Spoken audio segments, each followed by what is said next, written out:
We got homeboy in today, CC100X. We're gonna adjust the spacers on his front wheel because they move side to side. We're gonna do a full motor build. Got a shredder head right there. Arc billet flywheel. Flat racing piston. This is a 356 Predator. Dyno cam. Arc billet rod. Shred head insulator. Just go down all the way to the bare block. Still gotta take off the flywheel, side cover. Gotta take off the gas tank, clutch.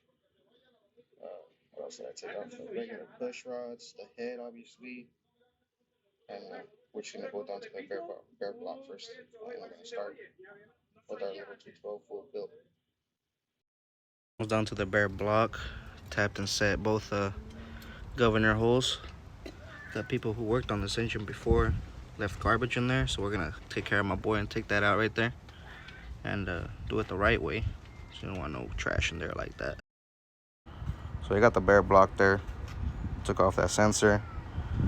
Both holes are tapped for the governor.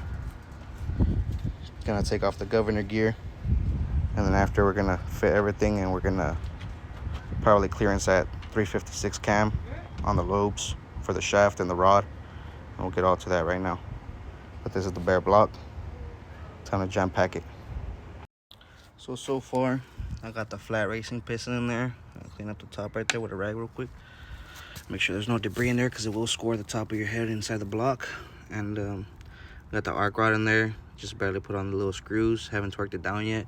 However, the torque is 160 inch-pounds, not foot-pounds, but I got a foot-pound one. So since I got the foot-pound one, you want to do 14.1 foot-pounds if you don't have the inch-pounds. So just keep that in mind. And you want to do increments of 20 on each side. So start with like 100 and work your way up to 160. So for the foot-pounds, you want to work your way up from 10 pounds all the way up to 14.1 pounds, foot-pounds, because that's what I have. So let's do that right now. Got in that arc rod in there, have 14.1 foot-pounds, torqued it down to spec. Make sure you guys are lubricating all your parts as well, or else you're gonna have a hard time spinning it. As you can see, it spins freely, perfectly on there. Doesn't hit anywhere, gets pretty close, but you're not gonna need to clearance that because it's pretty good. We're gonna see if that cam fits. We're gonna fit it in there. We're gonna rotate it, see if it fits. If it hits anywhere, we're gonna have to clearance it, and we're gonna do that. So we got the 356 in there. It doesn't hit anywhere. It said it may need some clearancing, but it's far away from being or hitting anything. As you can tell, it makes no contact with anything. Sheesh, the 356. I know it comes kind of close right there, but it's further than you think, so it doesn't even come close. So we could just put the side cover on there. We're gonna double check with the side cover on, make sure it doesn't hit anything, and we'll move on from right there. I know this is a non-Hemi block. I'm pretty sure with the Hemi block you will need to clearance that just because it's a different setup. I know you could vice versa some parts, but not all parts are the same. So like the side cover of this one won't fit a non-Hemi, or a Hemi, my bad. The non-Hemi side cover won't fit a Hemi block. It'll be a little different in size. So nothing's hitting. Put the side cover back on. We're gonna do the flywheel. Make sure you have some valve grinding compound to put the flywheel on there so it grips on better and it doesn't slip anywhere. If the key were to come off or break, it won't move anywhere as much and it'll stay stuck in place. So there you go with the valve compound. Make sure you clean it off with the rag after. You want to get these grooves right here.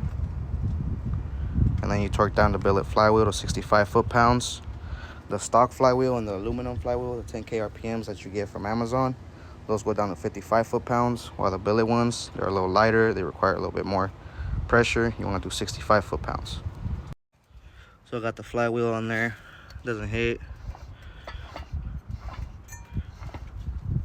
Put the side cover on, and then we can go ahead and do the head. Did my coil gap, 0.003 of an inch. And then we can move on to the head. Skipped a couple steps, but I got the Champion rockers in there. The head, the shredder head, it already comes with 40-pound springs, billet lockers and keepers. Set the valve lash. We're gonna get the exhaust and carburetor on there and go for the first pull. billet flywheel in there already. So the build is all the way there. Customer just needs to buy the manifold that fits the shred head because the stock ones won't fit for the regular 212 heads. But we'll still get a startup video by putting gas in there.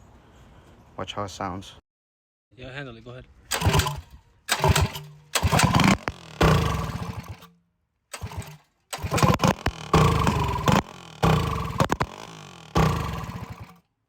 So there we have it. Broke the sound barrier. How you feel about it, Miguel? What do you call it? Satisfied for sure. Hell yeah, you got it there. Come get your shit done. Bro, almost got left speechless on how good it was. Yes, sir. Everything all done in there. Got the dry exhaust. I wish I could really test it out for you guys, but I had to do it this way because we got to order that manifold that fits the shred head. It's not the regular stock size. We'll be back. But, yep, he'll be back for sure. But besides that, solid build. Be good. Yes, sir. Hell yeah. Tap in. Get your motor right. 212 fully built. If y'all have any questions, maybe I missed something and you guys didn't catch it or didn't fully understand, you know, let me know. I'll get you guys through the process. Engine is A1, as you seen. Miguel loved it. Got everything in there. Governor oil sensor removed professionally. You can see there's no garbage there. Just the coil to the straight start. And yeah, brother, 91 fuel in there as well.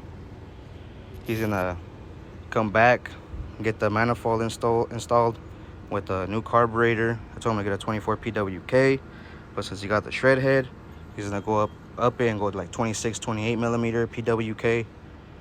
And this thing's gonna rip. I just know it is. You guys seen it start with a little hack that we do. A lot of people do it, just in case some of y'all didn't know. It's another good way to test your engine. Just don't go too overhaul, because it does act like a full open valve, and it could, you know, mess up your internals maybe. But over here is built right, done right, and there's nothing to worry about. Tap in for all your needs. It's a full 212 build. And as you guys can tell, none of my videos are part 2 or part 3 or part 4. I don't like to do that. I like to show you guys a 1 day's build, because that's all it takes is 1 day, a few hours, but it'll get done in 1 day. So tap in. And again, if there's any parts you guys didn't understand or anything like that, leave me a comment. Something you guys don't quite get or I skipped maybe. I'll be happy to guide you guys through it, you know, show you how it's done. You could either bring it to me, pay me for it, or I could just tell you if you're far away. Either way it works. I know a lot of people are scared to do it themselves. It's the whole point of why people like buying ghost engines, even though they suck. That 212 I just built will gap any ghost engine with a souped up kit any day. Ghost is garbage. But yeah, 212 not hit me all the way.